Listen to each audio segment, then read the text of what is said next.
when you buy a $300,000 home with a mortgage, how much do you actually pay for it? Most people say $300,000, maybe $320,000 after closing costs. The real number is closer to $575,000.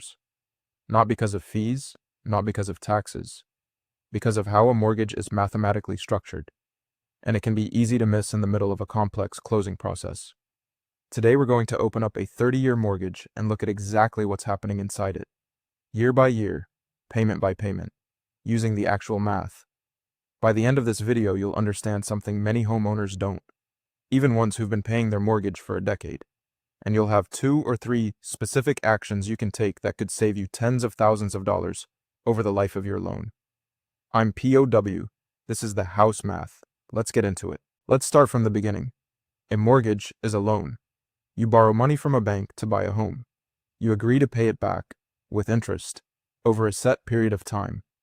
For most Americans, that period is 30 years, 360 monthly payments. Though 15 years, 180 monthly payments is popular as well. Simple enough, here's where it gets interesting. Your monthly mortgage payment is split between 2 things. Principal, the actual loan amount being paid down, and interest, the fee you pay the bank for lending you the money. The split between principal and interest is not fixed. It changes every single month, and in a way that doesn't get much attention at the closing table. Let's use our standard example. $300,000 home, 20% down, $240,000 mortgage at 7%. Monthly payment, $1,597. In month 1 of that mortgage, here's how your $1,597 is split. Interest, $1,400. Principal, $197. Out of your first $1,597 payment, $1,400 goes straight to the bank as interest. Only $197 reduces what you actually owe.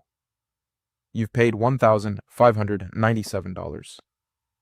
Your loan balance has gone from $240,000 to $239,803.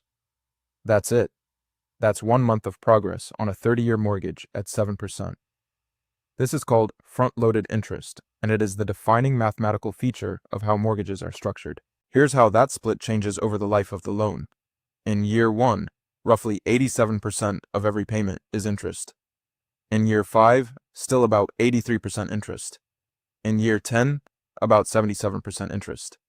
In year 15, about 67% interest. In year 20, about 54% interest. In year 25, about 36% interest.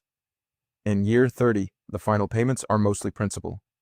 The crossover point, where more of your payment goes to principal than interest, doesn't happen until roughly year 21 on a 30-year mortgage at 7%, 21 years in.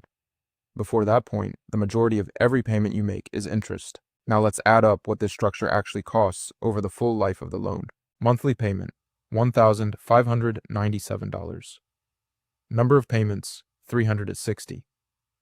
Total amount paid, $1,597, times 360 equals $574,920. You borrowed $240,000. You paid back $574,920. The difference, $334,920, is pure interest. Let's visualize that. Your $240,000 loan cost you $334,920 in interest. That means for every dollar of a house you financed, you paid $1.40 in interest on top of it.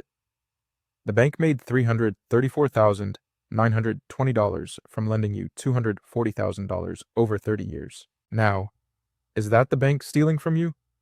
No. Interest is the price of borrowing money. It's a legitimate transaction. But it's a price that almost nobody sees clearly before they sign. And that lack of clarity costs people real money they didn't have to spend, because there are specific, simple actions that can dramatically reduce that number. And we're going to cover all of them. Before we get to the solutions, let's understand why mortgages are front-loaded with interest. Because it's not arbitrary. There's a mathematical reason. The process of spreading loan payments evenly across the loan term is called amortization. Amortized means equal payments every month. Your payment is always $1,597. It never changes. But the interest you owe each month is calculated on your remaining balance. In month 1, you owe interest on $240,000. That's $240,000 times 7% divided by 12 months equals $1,400. In month 2, you owe interest on $239,803. Slightly less, so slightly more goes to principal. Every month, the balance drops slightly. Every month, slightly more goes to principal. The shift is so gradual, it takes 21 years to cross the midpoint. Here's what your loan balance looks like over 30 years. Year 5, $226,000 remaining. Paid down $14,000 in 5 years. Year 10, $206,000 remaining. Paid down $34,000 in 10 years. Year 15, $177,500 remaining. Paid down $62,000 in 15 years. Year 20, $137,500 remaining. Paid down $103,000 in 20 years. Year 25, $81,000 remaining. Year 30, $0. After 10 years of $1,597 monthly payments, $191,640 paid in total, you've only reduced your loan balance by $34,000. The other, $157,640 went to interest. This is not a scam, this is math. But it's math that rewards people who understand it, and quietly punishes people who don't. Now the part that actually matters. There are 3 specific actions you can take on your mortgage that dramatically reduce the total interest you pay. Each one works differently. Each one has a different cost and a different payoff. Lever 1. Make extra principal payments. Lever 2. Refinance to a lower rate. Lever 3. Choose a 15-year mortgage instead of 30. Let's run the math on each one. Extra principal payments are the simplest lever. Here's how they work. Every time you make an extra payment that goes directly to principal, you reduce the balance the bank charges interest on. That reduction compounds forward through the entire loan. On our $240,000 mortgage at 7%, adding $100 per month in extra principal. Loan paid off in 25 years instead of 30. Total interest saved, approximately $66,000. Adding $200 per month in extra principal.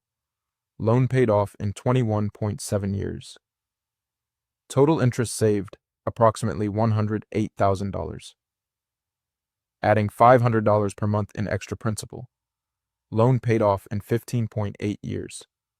Total interest saved, approximately $177,500. $100 extra per month saves $66,000 in interest and eliminates 5 years of payments. That is one of the most powerful dollar-for-dollar financial moves available to any homeowner. Critical note, when making extra payments, make sure they're designated as additional principal only, not toward next month's payment. Call your servicer or mark it clearly online. Otherwise, some servicers apply it incorrectly. Refinancing means replacing your current mortgage with a new one, ideally at a lower interest rate. On our $240,000 loan, refinancing from 7% to 6%. Monthly payment drops from $1,597 to $1,439. Saves $158 per month. Total interest savings over remaining term, approximately $57,000. Refinancing from 7% to 5%. Monthly payment drops to $1,288. Saves $309 per month. Total interest savings, approximately $111,000. The general rule for refinancing. You need to recover the closing costs, typically $3,000 to $6,000, through monthly savings before you move or sell. This is called the break-even point, at $158 per month in savings and $4,000 in closing costs. Break-even equals $4,000 divided by 158 equals 25 months. If you plan to stay in the home more than 25 months, and rates are at least 1% lower than your current rate, refinancing typically makes sense. This is the most dramatic lever, and the one with the most significant trade-off. Same $240,000 loan at 7%, but 15-year term. Monthly payment, $2,157, $560 more per month than the 30-year. Total paid over life, $388,000. Total interest paid, $148,000. Compared to 30-year, total paid, $574,920. Total interest, $334,920. The 15-year mortgage saves $186,840 in interest compared to the 30-year, nearly $187,000 on the same loan amount just by choosing a different term. The trade-off is real and it matters. The extra $560 per month is not optional. It's a contractual obligation. If your income drops, you still owe $2,157. The 30-year gives you flexibility. You can always pay more, like in lever 1, but you're never forced to. The 15-year eliminates that flexibility in exchange for a dramatically lower total cost. Which is right for you depends on your income stability, your other financial priorities, and your risk tolerance, not just the math. One final piece of mortgage math that most people underestimate. The interest rate on your mortgage is one of the most impactful financial variables in your entire financial life. Same $240,000 loan over 30 years. At 4% interest, total interest paid equals $172,000. At 5% interest, total interest paid equals $224,000.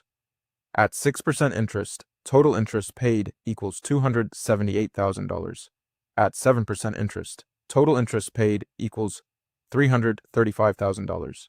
At 8% interest, total interest paid equals $394,000. The difference between a 4% mortgage and an 8% mortgage on $240,000 is $222,000 in interest over the life of the loan. That's not a rounding error. That's a new car every few years. It's a college education. It's a meaningful portion of a retirement account. 2 practical takeaways. 1. Your credit score is worth real money. The rate you qualify for is directly tied to your credit profile. Improving your credit score from 680 to 760 can reduce your mortgage rate by 0.5 to 1%. On a $240,000 loan, that's $40,000 to $80,000 in interest saved over the life of the loan from a better credit score. 2. Timing your rate matters, but don't let perfect be the enemy of good. Waiting for the perfect rate while paying rent often costs more than buying at a slightly higher rate and refinancing when rates drop. Here's the honest summary of mortgage math. A 30-year mortgage at 7% on $240,000 costs $334,920 in interest over its lifetime. Nearly $335,000 to borrow $240,000. The math is front-loaded against you in the early years, with over 85% of early payments going to interest. But 3 levers can dramatically change that number. Extra principal payments, the most accessible. Refinancing, when the rate environment allows. A 15-year term, the most powerful, least flexible. None of this is secret information. It's all disclosed in your loan documents. It's just disclosed in a way that almost nobody reads or understands before they sign. Now you understand it. What you do with that understanding, whether it's making an extra $100 payment this month, checking your refinance options, or just knowing the full picture of what you're committed to, is up to you. The math doesn't care either way, but you should. Next video, we look at another personal finance number that almost nobody calculates correctly. What car dealerships know about risk that you don't. Subscribe so you don't miss it. I'm POW. This is the House Math. See you next week.